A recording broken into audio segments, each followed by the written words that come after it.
আমাদের দুনিয়ায় কোনো শত্রু থাকার কথা ছিল না। লক্ষ্য করুন, খুব বেশি লক্ষ্য করে কথা শুনবেন, তাহলে বুঝতে সুবিধা হবে। আলহামদুলিল্লাহ বলে আমাদের পৃথিবীতে কোনো শত্রু থাকতো না যদি আমরা শুধু মসজিদ নিয়ে পড়ে থাকতাম, যদি আমরা শুধু জিকির আজগার করতে থাকতাম, যদি আমরা শুধু জসনা জলুস আর গিয়ারা শরীফের মধ্যে নিজেদেরকে লিপ্ত করে রাখতাম, আমাদের কোনো শত্রু থাকতো না।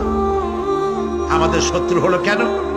শত্রু হয়েছে এই জন্য আমরা সাংস্কৃতিক অঙ্গনে ভাগ বসাইছি, আমরা রাজনীতির কলিজার মধ্যে হাত ঢুকিয়ে দিয়েছি, আমরা অর্থনীতি সমাজনীতির মধ্যে ঢুকে পড়েছি। আর এটা আন্দাজে ঢুকি নাই, আল্লাহ ঢুকাইছে। সুবহানাল্লাহ। তাই ওরা আমাদের শত্রু। শত্রু